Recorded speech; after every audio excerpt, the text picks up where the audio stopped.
आज मुदब्बर के साथ मैं बैठा हूँ। अगर आप लोगों ने मेरी पुरानी वीडियोस देखी हुई आज से 2-3 साल पुरानी वीडियोस, तो उसके अंदर ये आपको बड़ा फेमिलियर चेहरा नजर आएगा। मुदब्बर के साथ हमने पहले भी कुछ वीडियोस की थी। उस वक्त मुदब्बर पाकिस्तान में था और यहाँ पे मुदब्बर, तुम किस कंपनी के लिए जॉब कर रहे थे उस वक्त? मैं infrastructure development authority of Punjab के साथ काम आईडैप के साथ IDAP। काम कर रहा था। और मुदब्बर यूईटी का ग्रेजुएट है 2016। 2016 इसका जीपीए भी अच्छा था, 3.5। फिर इसने कोई 2-3 दफा तैयारियां कर करके, पहली दफा इसने मेरे साथ तैयारी की, मेरे मतलब स्टूडेंट रह चुका है। फिर इसने कहा नहीं दोबारा करनी है, फिर कोई तीसरी दफा की, कहीं जाके इसका फाइनली 330 प्लस एक जीआरई स्कोर आया था। और उसके बाद फिर ही स्टार्टेड अप्लाइंग, और 2018 में मुदब्बर ने university of Texas at Austin, जिसको यूटी ऑस्टिन कहा जाता है, वहाँ पर मुदब्बर का एडमिशन हुआ। और पहले सेमेस्टर में मुदब्बर जो था उसके पास कोई ख़ास फंडिंग ऑप्शन नहीं थी, और इसने तकरीबन कोई $15,000 to $20,000 अपनी सेविंग्स, जो कि पाकिस्तान में उस वक्त इसने कुछ इकट्ठी की हुई थी, वो और कुछ अपने फैमिली वगैरह से कुछ पैसे वगैरह मांग के किसी न किसी तरह ये पहुंच गया। इसने कहा बस मैं, मतलब मैंने भी इसको काफ़ी समझाया गया, देखो ये पैसों की वजह से इधर रह ना जाना, अपॉर्चुनिटी है। UT Austin is a very good program. जो तुम्हें पैसे थोड़े बहुत देने पड़ रहे हैं, $15-20 हज़ार वो दो, और बस गो दे। और फिर इंशाल्लाह वहाँ पे वक्त के साथ साथ हालात बदलते जाते हैं, क्योंकि बंदा मेहनती है। यहाँ पे भी बहुत ख्वार होता था गर्मियों में, कभी किसी शहर अपनी जॉब के लिए। और PKLI प्रोजेक्ट के ऊपर था ये, मुझे याद है अच्छी तरह, हम लोग 2 साल पहले डिस्कस किया करते थे। तो ये बेसिकली ही इज एन ओल्ड स्टूडेंट, और 2 years ago ये इसने ज्वाइन किया यूटी ऑस्टिन को बैक इन 2018। और इसने 4 सेमेस्टर्स का जो प्रोग्राम था which was masters in civil engineering, वो इसने 3 सेमेस्टर्स में अपना ख़त्म कर लिया था। और जीपीए इसने अपना मास्टर्स प्रोग्राम के अंदर 3.7 मेंटेन किया, विच पाकिस्तान के लिए आपको शायद लगे कि यार ये तो बड़ा कोई बहुत मुश्किल है जीपीए लेना, लेकिन अभी मुदब्बर के साथ भी हम ये चीज़ डिस्कस करेंगे कि वहाँ पर जीपीए लेना बहुत ज़्यादा मुश्किल काम नहीं है। ठीक है, अच्छा मुदब्बर, पहली चीज़ तो ये है कि पहला सवाल, तुमने $20,000 पहले सेमेस्टर में लगाए अपनी जेब से। पहले सेमेस्टर के बाद और ग्रेजुएशन तक अगले बाकी तुम्हारे 2-3 सेमेस्टर्स थे, उनमें तुमने ढेला नहीं लगाया, ठीक है? मुझे जरा उसके ऊपर थोड़ा सा ब्रीफ करो। और ये बहुत सारे स्टूडेंट्स को मैं समझाता हूँ, लेकिन वो नहीं समझते कि अगर आपको इमीडिएटली स्कॉलरशिप ना भी मिले या फुल स्कॉलरशिप ना भी मिले, तो आपको फिर भी चले जाना चाहिए मास्टर्स के अंदर, और पहले सेमेस्टर में जाके आप बेशक अपनी जेब से सारे पैसे दें, लेकिन उसके बाद आपके पास एवेन्यूज और अपॉर्चुनिटीज बन जाती हैं, और आप अपनी फंडिंग ले लेते हैं। अब इसके बारे में थोड़ा सा हमें बताओ कि क्या तुम्हें सोर्सेज बाद में मिले और किस तरह से तुमने उनको एक्सेस किया? बिल्कुल। तो पहले सेमेस्टर में जब मैं आया था, तो लाइक मैं सेमेस्टर स्टार्ट होने से तकरीबन 15-20 दिन पहले यहाँ पे पहुँच गया था, सब ओरिएंटेशंस के लिए और इन चीज़ों के लिए। उस पीरियड के दरमियान में मैंने प्रोफेसर्स को कांटेक्ट करना शुरू किया for the sake of funding के, अच्छा क्या सोर्सेज हैं फंडिंग के, मैं किस तरह अपनी डिग्री को फंड कर सकता हूँ, क्या ऑप्शंस है मेरे पास। जो सबसे कॉमन ऑप्शन जो मुझे अपने डिपार्टमेंट में नजर आ रही थी, वो ये थी कि आप टीएशिप या आरएशिप किसी प्रोफेसर के साथ शुरू कर लें। ठीक है। डिफरेंट प्रोफेसर्स को ईमेल्स डालनी शुरू की अपने डिपार्टमेंट के कि अगर आप टीए अपॉर्चुनिटीज ऑफर कर रहे हैं नहीं कर रहे। उस टाइम पे बिल्कुल सेमेस्टर स्टार्ट होने वाला था, और मोस्टली जो टीए की अपॉर्चुनिटीज होती हैं वो उससे तकरीबन 1-2 महीने पहले तक ऑक्यूपाई शायद हो गई होती हैं। जिस टाइम पे सब्जेक्ट्स अनाउंस होते हैं मोस्टली उस टाइम पे जो है वो टीए की अपॉर्चुनिटी सारी ऑक्यूपाई हो जाती है। ठीक है। उस टाइम पे एक जो मुझे अपॉर्चुनिटी मिली वो 5 hour टीएशिप की मिली मेसनरी इंजीनियरिंग में। वो अपॉर्चुनिटी उस टाइम पे मैंने स्टार्ट की। It was not financially really good for me, financially it was just fine कि उसका मुझे महीने का $400-500 आ रहा था, जो लाइक सस्टेन करने के लिए तो बिल्कुल काफी नहीं। पहले सेमेस्टर में तो मैंने जो भी खर्चा लगाया वो अपनी सेविंग से और जो पाकिस्तान से पैसे लेके आया हुआ था उनसे लगाया। But that opportunity helped me to get TA-ship in the following 2 semesters. उसी प्रोफेसर के साथ फिर अगले सेमेस्टर में मुझे एक 20 hour अपॉर्चुनिटी मिल गई, इनफैक्ट अगले 2 सेमेस्टर्स में। और 20 hour अपॉर्चुनिटी टीए का मतलब ये है टेक्सास में कम से कम के एक तो आपकी ट्यूशन जो है वो आउट ऑफ स्टेट से इन स्टेट हो जाएगी, यानी अगर मेरे प्रोग्राम की फीस जो है वो तकरीबन $12-13 हज़ार थी for out of state students, वो आ जाएगी सॉरी $4-5 हज़ार पे आ जाएगी। और दूसरा यूटी ऑस्टिन की सिविल डिपार्टमेंट की पॉलिसी ये थी कि वो तकरीबन $2,000 अगर आप 20 hour एम्प्लॉय हैं तो उनको $2,000 स्कॉलरशिप दे देंगे। मुझे इवेंचुअली फीस देनी पड़ती थी तकरीबन $2,500-3 हज़ार, उसमें मेरी फीस आ जाती है, उसमें इंश्योरेंस आ जाती है, उसमें इंटरनेशनल ऑफिस की फीस आ जाती है, सब कुछ मिला के मुझे तकरीबन $2,500-3 हज़ार पे करना पड़ा था। इसके अलावा क्योंकि मैं टीए कर रहा था तो मुझे मंथली जो सैलरी आती थी वो तकरीबन $1,700-1,800 थी, तो वो जो मेरी फीस है वो सारी उसमें से कवर हो जाती है। 4 महीनों की आपको सैलरी आ रही है, उसमें से $3,000 निकाल के देना it's not very difficult. 2 semesters में तो ये था जो मेरा सोर्स ऑफ इनकम था। उसके अलावा फिर समर में मैंने इंटर्नशिप की। कहाँ पे? समर में इंटर्नशिप मैंने वाटर पी मोर में इंटर्नशिप की, स्ट्रक्चरल इंजीनियरिंग कंपनी में, स्ट्रक्चरल इंजीनियरिंग में ही मास्टर्स कर रहा था। ऑस्टिन में ही मेरे कैंपस से 10 मिनट की ड्राइव पे कंपनी थी। ठीक है। तो वो कितना पे कर रहे थे? वो कितना पे कर रहे थे इंटर्नशिप में? वो मुझे पे कर रहे थे $30 पर आवर। और ये इंटर्नशिप तुम्हें कैसे मिली थी? यूनिवर्सिटी के थ्रू मिली थी? तो इंटर्नशिप्स का सीन ये मुझे इस तरह मिली थी कि वाटर पी मोर ने ओपन हाउस रखा हुआ था। ठीक है। और मैं इनके ओपन हाउस पे इनकी कंपनी में गया था और जाके सब लोगों के साथ नेटवर्किंग वगैरह करके आया था और फिर इन्हीं लोगों से दोबारा कांटेक्ट करके। इसके अलावा अपॉर्चुनिटीज और भी बहुत होती हैं। एक हर सेमेस्टर के शुरू में यूटी ऑस्टिन होस्ट करती थी जॉब फेयर टाइप, ठीक है, उसे ये एक्सपो कहते थे। खैर उस जॉब फेयर में हर इंजीनियरिंग से रिलेटेड कंपनीज आ रही हैं। ये इंजीनियरिंग स्पेसिफिक जॉब फेयर था। इसी तरह फाइनेंस स्पेसिफिक जॉब फेयर और हर किसी का अपना अलग अलग जॉब फेयर हो रहा होता है। इंजीनियरिंग स्पेसिफिक जॉब फेयर में हर इंजीनियरिंग से रिलेटेड कंपनीज आ रही हैं। आप उसमें से सर्च करें अच्छा स्ट्रक्चर की कौन सी कंपनीज है, उनसे जाके गपशप लगाएं, उन लोगों के कॉन्टेक्ट्स लेके आए, उनका ईमेल आईडीज लेके आए, और फिर जनाब एक तो आपने अपनी रेज्यूमे उनसे वहाँ पे डिस्कस कर ली। उसके बाद आप आए और जो आप कॉन्टेक्ट सबके लेके हैं उन्हें ईमेल्स डालें कि अच्छा आपसे मिलके बहुत खुशी हुई, और फॉलो अप करें आप उनके साथ कि अच्छा आप क्या अपॉर्चुनिटीज इस टाइम पे ऑफर कर रहे हैं, मैं इंटर्नशिप में इंटरेस्टेड हूँ, क्या आपके पास कोई इंटर्नशिप की अपॉर्चुनिटी है। और मोर और लेस जितने भी कंपनीज जॉब फेयर में आई होती है उनकी इंटेंशन ये होती है कि हमने यहाँ से कुछ स्टूडेंट्स उठाने हैं, उन्हें अट्रैक्ट करना है, उन्हें इंटर्नशिप्स ऑफर करनी है ताकि हम उन्हें इवेंचुअली कन्वर्ट कर सकें अपने परमानेंट एम्प्लॉयज में। बिल्कुल। तो वहाँ पर इंटर्नशिप हो गई, फिर 3 months तुमने वहाँ पे काम किया? बिल्कुल, तकरीबन 2 महीने 3 महीने। 20 hours a week तुम करते होगे क्योंकि legally you can not work more than 20 hours a week, है ना? नहीं, अच्छा वो मेरा था सीपीटी पे।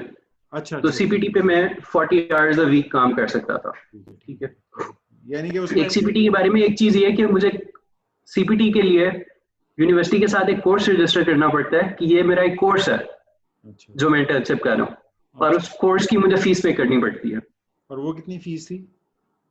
फीस मेरा ख्याल है एक कोर्स की तकरीबन $1,500-2 हज़ार थी, तो उससे इतना कुछ भी नहीं था क्योंकि obviously you were making like $5,000 a month on this internship। तो तुमने अगर 2-3 महीने में $10-15 हज़ार कमाया तो उसके अगेंस्ट तुमने सिर्फ $1,000-1,500 दिया था to register for that course। ठीक है। फिर ये इंटर्नशिप के बाद फिर तुम्हारा दोबारा सेमेस्टर स्टार्ट हो गया, फिर तुम आगे फिर फंडिंग फिर सेमेस्टर स्टार्ट हुआ, फिर जॉब फेयर हुआ, फिर सब कंपनीज को जाके मिले, फिर कॉन्टेक्ट्स बनाए, फिर उसी, लेकिन अब एक दफा उस प्रोसेस से गुजर चुके थे और दूसरा एक के सब लोगों के साथ ईमेल चेन स्टार्ट हो चुकी थी डिफरेंट कंपनीज में जिनमें मैं इंटरेस्टेड हूँ, तो उन सबको कांटेक्ट किया और फिर एक जॉब फेयर एक अपॉर्चुनिटी मैंने बता दी। फिर अच्छा कंपनीज के साथ लिंक्स बनाने के लिए एक तो जॉब फेयर हो गया आपका, फिर डिफरेंट स्टूडेंट चैप्टर्स जो हैं वो डिफरेंट कंपनीज को इनवाइट करते हैं आके वो अपने लेक्चर्स दें अपने उनके प्रोजेक्ट्स के बारे में। आप वहां पे जाके नेटवर्किंग कर सकते हो। फिर जो यूटी ऑस्टिन का एक जो करियर का जो डिपार्टमेंट है इंजीनियरिंग करियर का, वो ऑन कैंपस इंटरव्यूज रखता है, तो आप उन ऑन कैंपस इंटरव्यूज के लिए अप्लाई कर सकते हो। एक वो आपके पास ऑप्शन है इंटर्नशिप या जॉब फाइंड करने की। उसके अलावा आप कंपनीज के ऑनलाइन एड्रेसेस, ईमेल एड्रेसेस लोगों के ढूंढ के आप उन्हें डायरेक्ट ईमेल भी डालोगे तो देयर इज 80-90% चांस कि आपको जवाब आ जाएगा, as compare to what email is considered in Pakistan. Probably यहाँ पे ईमेल्स के जवाब जरूर आ जाते हैं। सही, समझ गया। वहाँ पर वो जाहिर है वो उनकी हायरिंग कैपेसिटी ज्यादा होती है, दे कैन मतलब they are there to hire people. नहीं, वो आपको नहीं भी रख रहे ना तो वो कम से कम इतनी कर्टेसी करते हैं कि आपको जवाब देते हैं। हाँ सही है, प्रोफेशनलिज्म है वहाँ पर। सही सही। तो इसका मतलब है कि अब तुम्हारी ये सारा, अच्छा अब ये तो खैर चलो हो गया कि ये तो क्लियर हो गया कि थ्रू डिफरेंट टीएशिप्स, इंटर्नशिप्स एंड ये तुमने अपनी जो सारी फीसें थी अगले बाकी की डिग्री की पहले सेमेस्टर के बाद जितना भी तुमने किया वो सारा तुमने थ्रू टीएशिप्स और इंटर्नशिप्स तुमने सारा का सारा कमा लिया, ठीक है। और ये भी तुम मुझे बता रहे थे कि $2,500 कुछ बनते थे तुम्हारे, वो भी यूनिवर्सिटी ने कहा छोड़ो पर यार, मतलब ये भी क्या करना है आपसे। हाँ, तीसरे सेमेस्टर में जाके इन्होंने ग्रेजुएट स्टूडेंट्स ने कैंपेन की थी कि अच्छा ये जो आप हमसे फीस लेते हैं अभी अनफेयर है, तो वो जो आखिरी सेमेस्टर में मेरी वो जो $2,500 फीस थी वो भी खत्म हो गई। वो भी उन्होंने खत्म कर दी, मतलब कि तुम बिल्कुल ऐशी में। और आखिरी सेमेस्टर में तुम्हारे पास टीएशिप थी? आखिरी सेमेस्टर में अब टीएशिप। वो मुझे पता है, तुम बता रहे थे कि जो जिस प्रोफेसर के पास तुमने सेकंड सेमेस्टर में टीएशिप की थी उसने अब तुम्हें एक फुल टाइम 20 आवर्स की टीएशिप दे दी थी जो कि तुम्हें ज्यादा पे कर रही थी। और फिर तीसरे सेमेस्टर में उसी प्रोफेसर के एक कोलीग ने जो सेम सब्जेक्ट पढ़ाता था मुझे, यानी दूसरे और तीसरे सेमेस्टर में मैंने सेम सब्जेक्ट का ही टीए किया था। सही हो गया, ठीक हो गया। तो मैं टीए में बेसिकली यहाँ पे लैब्स करा रहा था और मैं करा मटेरियल इंजीनियरिंग की लैब करा रहा था। ठीक हो गया, ठीक हो गया। तो यानी कि बेसिकली फर्स्ट मतलब एसेंशियली तुमने एक $60,000 की इसकी डिग्री थी मुदब्बर की, और वो $60,000 की डिग्री जो है ना मुदब्बर ने $20,000 में बेसिकली ख़त्म कर ली। और उसके बाद मुदब्बर के बारे में एक चीज़ जो मैंने आपको शुरू में इंट्रो में नहीं बताई थी वो ये थी कि मुदब्बर के पास माशाल्लाह से बहुत सारी जॉब ऑफर्स थी बिफोर ही ग्रेजुएटेड, और उनमें से इसने उसी कंपनी को मेरे ख्याल चूज किया था जिसके साथ मुदब्बर ने अपनी इंटर्नशिप की थी। और मैं आपको ये तो नहीं बता सकता क्योंकि जाहिर है सैलरी हम नहीं बता सकते मुदब्बर की, लेकिन मुदब्बर ने जो है वो मतलब आप समझ लें कि जो मुदब्बर ने पैसे अपनी जेब से लगाए थे वो चंद महीनों की तनख्वाह के बराबर थे। इस तरह थोड़ा मिसलीडिंग हो जाएगा कि अच्छा चंद महीने, तो बात ठीक है आपकी कि चंद महीनों की तनख्वाह के बराबर बिल्कुल है, लेकिन वो थोड़ा मिसलीडिंग इसलिए आज से हो जाएगा कि उस तनख्वाह में से आपने अपना घर का रहने का रेंट भी निकालना है, अपना खाने पीने का खर्चा भी निकालना है, आपने कहते हैं कि एक साल से कम अरसे में आपकी जो कवर हो सेविंग जाए, है बिल्कुल वो उसमें आपका पहला जो पूरा खर्चा था आपकी डिग्री का वो आपका सारा कवर हो गया, ठीक है। और अभी जो नंबर है वो टेक्सास के बाद अब वाशिंगटन डीसी में बैठे हुए और यहाँ पर ये फुल टाइम जॉब कर रहा है क्वारंटीन के अंदर, ठीक है। और इस वक्त ओपीटी के ऊपर है मुदब्बर। ओपीटी जो है मुदब्बर का एक्सटेंड हो जाएगा इंशाल्लाह बाय अनदर 2 इयर्स। 3 साल ये ओपीटी पे काम कर सकता है, उसके दौरान इसका H1B वीजा का प्रोसेस भी हो जाएगा। एंड होपफुली आज से जब हम और चंद साल बाद मुदब्बर के साथ इंटरव्यू करेंगे तो मुदब्बर would be a green card holder by then। और मुदब्बर ने आप देखें शर्ट भी पहनी हुई है अपनी कंपनी की, लॉयल एम्प्लॉय। तो मुदब्बर अगले कुछ अब क्वेश्चन है मेरे, तो एक तो ये हो गया कि ठीक है मतलब इंटर्नशिप भी होगी, जॉब भी होगी। तुम्हारे पास कितनी जॉब ऑफर्स थी before you graduated and how were you able to get these jobs? Obviously जिस कंपनी के साथ तुम अभी काम कर रहे हो उसके साथ तुमने इंटर्नशिप की थी और वो तुमने बता दिया कि उन्होंने अपना ओपन हाउस रखा था और उस ओपन हाउस के अंदर तुम गए, तुमने नेटवर्क किया, वहां से तुम्हें इंटर्नशिप मिली और वो इंटर्नशिप बाद में फुल टाइम जॉब में कन्वर्ट होगी which is paying you really well right now. अब ये है कि जो बाकी कंपनीज थी मतलब वहां पे तुम्हें जॉब्स मिली, बल्कि थोड़ा सा एक्सप्रेसिवली बता सकते हो हमें कि तुम्हारी कितनी कंपनीज से तुम्हें टोटल जॉब ऑफर्स थी बिफोर यू ग्रेजुएटेड इवन? अच्छा हाँ, इस बारे में अगर डिस्कशन करें तो एक चीज तो ये कि हम देखते हैं कि पाकिस्तान में तो कम से कम ये कॉन्सेप्ट मैंने नहीं देखा कि कम से कम लाहौर यूईटी में तो मैंने कॉन्सेप्ट नहीं देखा कि जब तक आप ग्रेजुएट ना हो तब तक आपके हाथ में जॉब हो, आप ग्रेजुएट होते हो, उसके बाद थोड़ा सा ख्वार होते हो, फिर आपको जाके जॉब मिल जाती है कहीं। एक दफा साल भी ख्वार हो यहाँ जाते हो, हाँ ख्वार हो जाते हो। हाँ, यहाँ पे कम से कम ये है कि मेरे सर्कल में मेरे जितने लोग थे, मेरे फ्रेंडशिप सर्कल में जितने लोग थे, कोई एक ऐसा बंदा नहीं था जो ग्रेजुएट होने से पहले जिसको जॉब ना मिली हो। और मतलब ठीक एक है, नहीं बल्कि मल्टीपल जॉब्स ना मिली हो, ये तो। हाँ एक नहीं, बाकी सबके पास, लाइक हर बंदे के पास ऑप्शंस थी कि वो कहाँ काम करना चाहता है। उस लाइक जो आप जिस कंपनी को नॉर्मली गोल करते हो आप, more or less, अब हर बंदे की अपने एफर्ट पे डिपेंड करते हैं। हाँ, ये जितनी हमने डिस्कशन किया अभी तक, none of this comes without effort। ठीक है, टीएशिप्स, आरएशिप्स, कुछ भी ऐसे नहीं है कि आप आओगे पहले सेमेस्टर में कुछ नहीं होगा तो अगले से तो आपको मिल ही जाएगा, कोई गारंटी नहीं है। अब मुझे बताओ, आरएशिप तुम्हें मिली है? आरएशिप तो नहीं मिली थी तुम्हें? आरएशिप इसलिए नहीं मिली क्योंकि मैं रिसर्च वाली साइड पे गया नहीं। हाँ, गए नहीं थे ठीक तो है, तुम हाँ इंडस्ट्रियल हाँ, साइड पे थे। ठीक है, ठीक है ना। तो none of this comes without an effort। आप जान मारते हो तो आपके पास अपॉर्चुनिटीज हैं अगर आप अवेल करना चाहो। मतलब basically what you trying to हाँ से इज कि जान तो पाकिस्तान में भी मार ही रहे हो ना, यूईटी के बाद हाँ भी जान हाँ, मारी थी। लेकिन जिस तरह मैं तुमसे बात कर रहा था ये इंटरव्यू से पहले भी, जब हमारी डिस्कशन हो रही थी, कि पाकिस्तान के अंदर तुम्हारे पास ऑप्शंस नहीं है। अगर तुम आईडेप में जॉब करते थे तो एग्जैक्टली, आईडेप से निकल के तुम किसी सेकंड कंपनी में चले जाओगे, लेकिन सेकंड कंपनी के बाद तुम वापस आईडेप ही आ सकते हो। तुम कोई थर्ड या फोर्थ एज सच कोई इतनी ऑप्शंस नहीं नहीं जा सकते। एग्जैक्टली, अब मैं सिविल इंजीनियरिंग में ग्रेजुएट हुआ हूँ पाकिस्तान में, तो उसके बाद अब मैं सोचूं कि अच्छा मुझे स्ट्रक्चर करना है, मुझे जियोटेक करना है, मुझे ट्रांसपोर्ट करना है, मुझे क्या करना है, वो इस चीज पे कम मैटर करता है कि मैं क्या करना चाह रहा हूँ, और इस चीज पे ज्यादा मैटर करता है कि जॉब कौन ऑफर कर रहा है। ठीक है। मतलब यहाँ पे तो ये हालात है ना, अगर तुम्हें कोई कहे यार ठीक है आप सिविल इंजीनियरिंग है लेकिन क्या आप टेक्नीशियन की जॉब करेंगे, तो आप कहेंगे हाँ बिल्कुल, अगर आप ऑफर करेंगे तो मैं वो भी करूंगा।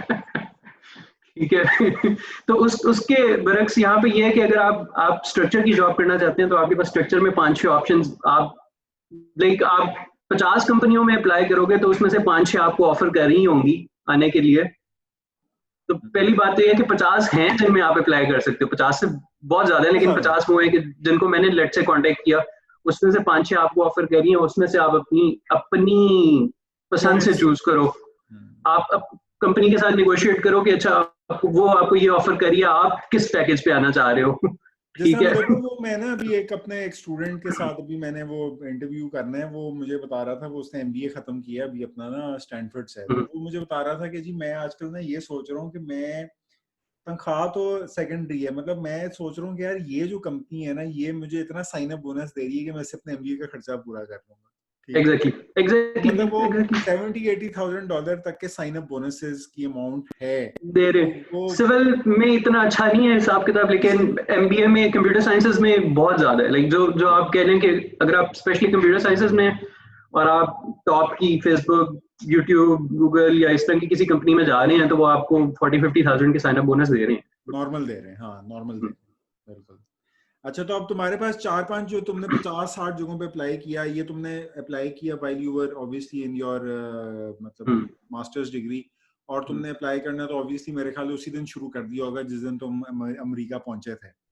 और नहीं नहीं, मैं कब शुरू किया मैंने, बेसिकली मुझे यही करना चाहिए था जो आप कह रहे हैं। बहुत से लोगों ने शायद किया भी होगा, लेकिन पहला जो मैंने राउंड कॉन्टेक्ट्स बनाने का और सब लोगों को कांटेक्ट करने का किया था वो इंटर्नशिप के टाइम पे किया था।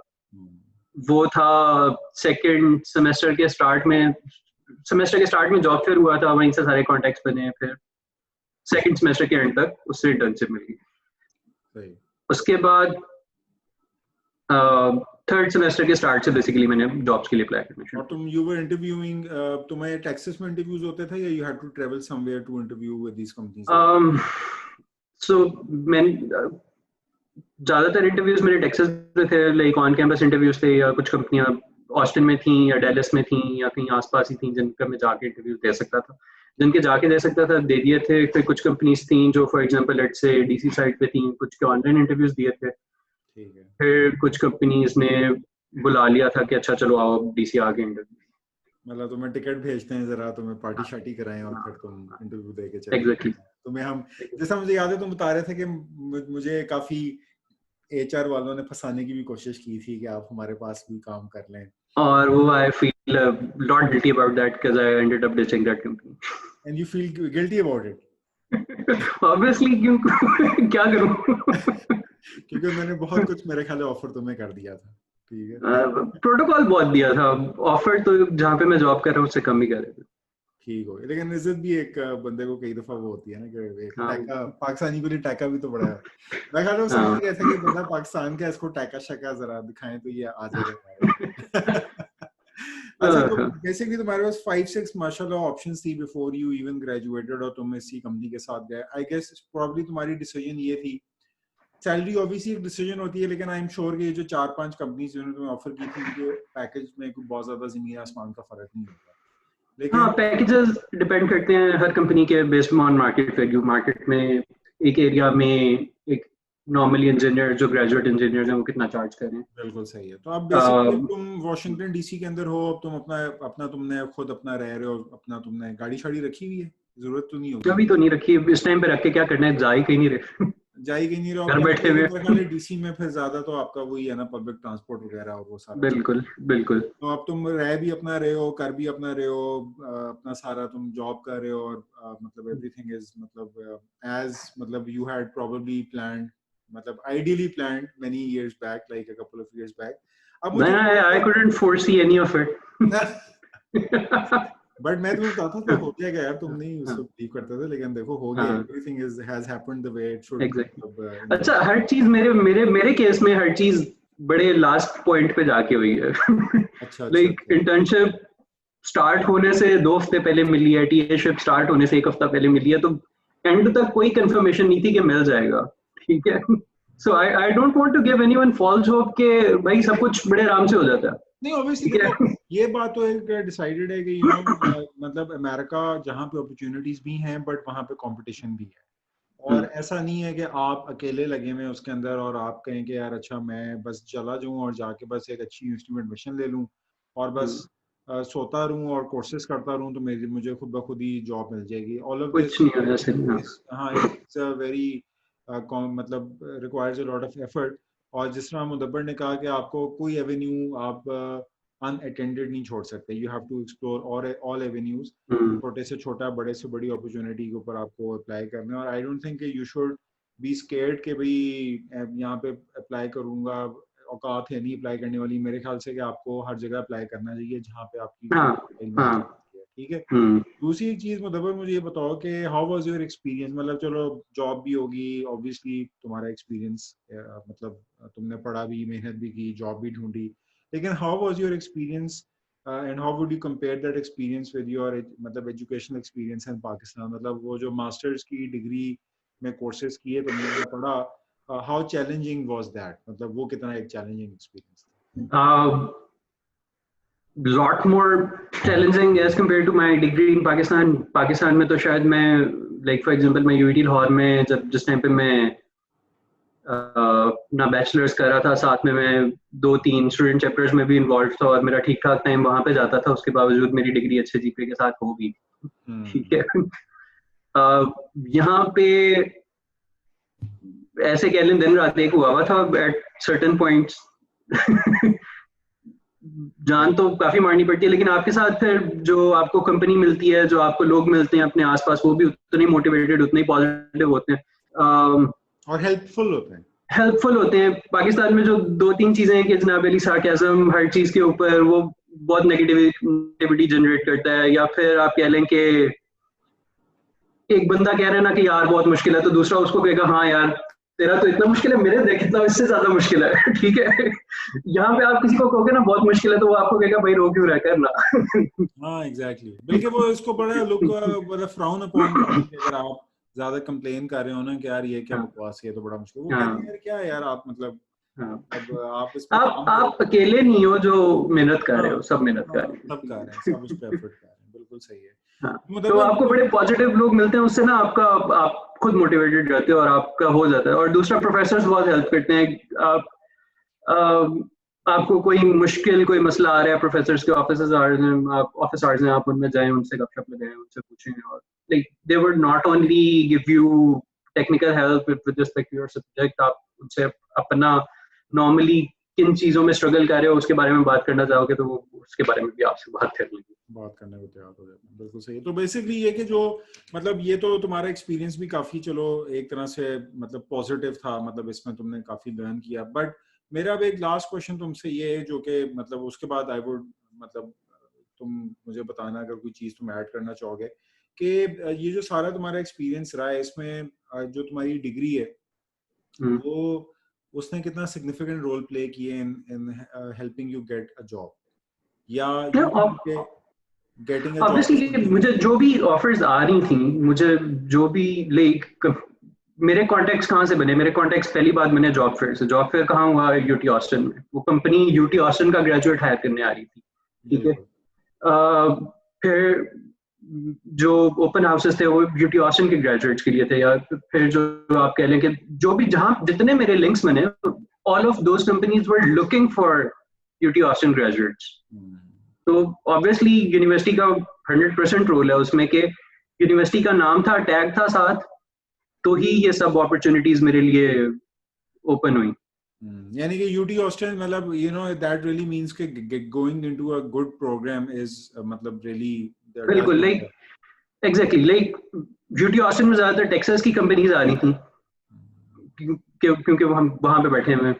लेकिन आप जिस भी एरिया में बैठे हैं आपको उस एरिया की कंपनीज, उस यूनिवर्सिटी के लोगों को, फॉर एग्जांपल जब मैं टेक्सास में था तो यूटी ऑस्टिन में टेक्सास की कंपनीज आती थी। अब जब मैं डीसी बैठा हूँ तो मेरी कंपनी जो है वो वर्जीनिया टेक को या यहाँ की आसपास की यूनिवर्सिटीज में जाके अपने जॉब फेयर्स कंडक्ट करते हैं या ओपन हाउसेस रखते हैं ताकि वो यहाँ की आसपास की यूनिवर्सिटीज के लोगों को अट्रैक्ट कर सके। बिल्कुल सही है, बिल्कुल सही।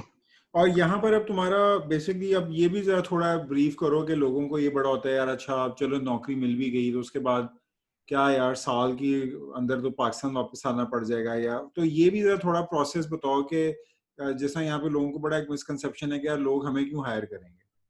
हाँ एग्जैक्टली, वो वहां के बंदे हायर करें, तो ये जरा आउटलाइन करो जरा। तो पहली बात तो ये कि अच्छा ठीक ठाक अपॉर्चुनिटीज हैं आपके पास और आपको वर्सेस आपके अगेंस्ट अगर कोई गोरा है तो doesn't really make a difference. मैंने अपनी जो कंपनीज में देखा है, जो स्ट्रक्चरल इंजीनियरिंग कंपनीज में मैंने देखा है, सारी दुनिया से लोग बैठे हैं, पाकिस्तानी बैठे हैं, इंडियन बैठे हैं, चाइनीज बैठे हैं, लैटिन अमेरिका से लोग बैठे हैं, अमरीकी खुद बैठे हैं, हर दुनिया जहान के लोग बैठे हैं। as long as you are interested, as long as you are passionate about your degree, your profession, आपको लोग हायर करेंगे, उसमें कोई मसला नहीं। अपॉर्चुनिटीज बहुत हैं, पहली चीज ये। दूसरी चीज ये कि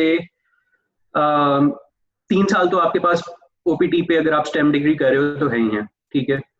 अगर आप उसमें ऑफिशियलिटीज में आ जाए, उसके बाद ये कि आपको पाकिस्तान में बैठ के सोच सकते हैं कंपनी मुझे H1B क्यों देगी, उसमें उसको क्या इंटरेस्ट है, मुझे वो अलग से क्यों स्पॉन्सर करेगी, वो किसी गोरे को रख ले, उसे स्पॉन्सर ही नहीं करना पड़ेगा उसे। कंपनीज के पास यहाँ पे सबसे बड़ा मसला जो है वो रिटेंशन ऑफ एम्प्लॉयज का है कि एक एम्प्लॉय अगर वो ग्रेजुएट एम्प्लॉय हायर करें, ग्रेजुएट इंजीनियर को हायर करें, तो वो चाहते हैं कि वो जब उसे ट्रेन करें कुछ इनिशियल ईयर्स में तो उसके बाद वो कंपनी के साथ स्टे करे। अगर वो किसी गोरे को रखते हैं, उस गोरे के ऊपर कोई ऑब्लिगेशन नहीं है कि उसे 6 महीने बाद, साल बाद, 2 साल बाद कोई अच्छी ऑफर आती है तो वो निकल जाए वहां से, कहीं और चला जाए। जो लोग H1B पे होते हैं या जो लोग OPT वगैरह पे होते हैं, उनकी एक कंपनी के साथ कमिटमेंट होती है, उनकी अपनी मजबूरी होती है कि भाई मेरा H1B इस कंपनी के साथ लिंक्ड है, इसने स्पॉन्सर किया हुआ है, तो मैं कम से कम इसके साथ स्टे करूं, इसके साथ रिटेन करूं। तो कंपनीज को भी पता होता है कि अच्छा मैं इसे H1B ऑफर करूंगा तो ये मेरे साथ 4-5 साल तो कम से कम लगाएगा और 5 साल बाद उसे आगे कंटिन्यू कराना इतना मुश्किल नहीं। दूसरा ये कि कंपनी को आपको स्पॉन्सर करने में क्या $2-2.5 हज़ार लग रहे हैं, और उसके मुकाबले में वो आपके ऊपर अगर लेट से 5 साल में देखे तो 70,000 to 5 years वो जितना स्पेंड करे, 80,000 या जितना भी into 5 years जितना वो स्पेंड करे आपके ऊपर, वो आपको 4 साल में $2-2.5 हज़ार कुछ भी नहीं है कंपनी के लिए, वो एक्स्ट्रा पे कर। तो वो that's not a big deal. तो कंपनी, हाँ देयर आर सर्टेन कंपनीज जो स्ट्रेट फॉरवर्ड कह देती हैं कि नहीं हम इंटरनेशनल स्टूडेंट्स को नहीं हायर कर सकते। फॉर एग्जांपल जो स्टेट डिपार्टमेंट्स हैं, फॉर एग्जांपल जो डिपार्टमेंट ऑफ ट्रांसपोर्टेशन है मेरे केस में, जो गवर्नमेंट डिपार्टमेंट्स हैं वो नहीं हायर कर सकते इंटरनेशनल स्टूडेंट्स को, वो स्ट्रेट फॉरवर्ड कह देते हैं जी हम इंटरनेशनल स्टूडेंट, हम स्पॉन्सरशिप ऑफर ही नहीं करते। प्राइवेट इदारे लेकिन कर सकते हैं। प्राइवेट इदारे बहुत हैं जो करते हैं। सही सही सही, यानी कि इसका मतलब है कि आपको ये चीज़ भी कोई टेंशन लेने की जरूरत नहीं है कि यार अच्छा कंपनीज के लिए ये कोई हर्डल होगा, वो आपको अगर हायर करना चाहते हैं तो वो करेंगे। ठीक हो गया। और कोई चीज़ मुदब्बर, और कोई खास एक्सपीरियंस जो तुमने इन 2 सालों में किया हो जो कि मतलब तुम्हारे ख्याल में इम्पोर्टेंट है? तुम पाकिस्तान आए हो बीच में या नहीं? नहीं अभी तक तो नहीं आया मैं। सही है। हाँ और अब तो खैर क्वारंटीन की वजह से तो आना भी नहीं अब। अभी तो फ्लाइट्स वगैरह सब बंद पड़ी हैं और देखते हैं कब अपॉर्चुनिटी मिलती है। तो फुल ब्राइट वाला जो है वो कि फुल ब्राइट के ऊपर भी तुम एक टाइम पे हो रहे थे कि यार फुल ब्राइट मिलनी चाहिए। फुलब्राइट की मेरे पास ऑफर थी जो कि मैं उस टाइम पे नहीं अवेल की क्योंकि मैं ऑलरेडी यूटी ऑस्टिन आ चुका था जिस टाइम पे फुलब्राइट वालों ने इंटरव्यू के लिए बुलाया। पहले साल नहीं मिली थी मुझे फुलब्राइट, दूसरे साल अप्लाई किया मिल गई थी, लेकिन उस टाइम पे सॉर्ट ऑफ मिल गई थी, इंटरव्यू के लिए नहीं गया मैं तो डेफिनेटली कंफर्मेशन तो कुछ जाहिर है, मतलब बेसिकली मुदब्बर का मैं बता देता हूँ, Mudabbar actually applied to Fulbright twice. पहली दफा इसको रिजेक्शन हो गई थी, इंटरव्यू के बगैर ही रिजेक्शन हो गई थी। या हाँ इंटरव्यू के बगैर ही रिजेक्शन हो गई थी ऑफर में। मतलब उन्होंने फुलब्राइट वालों ने कहा है तू इस काबिल ही नहीं है, ठीक है।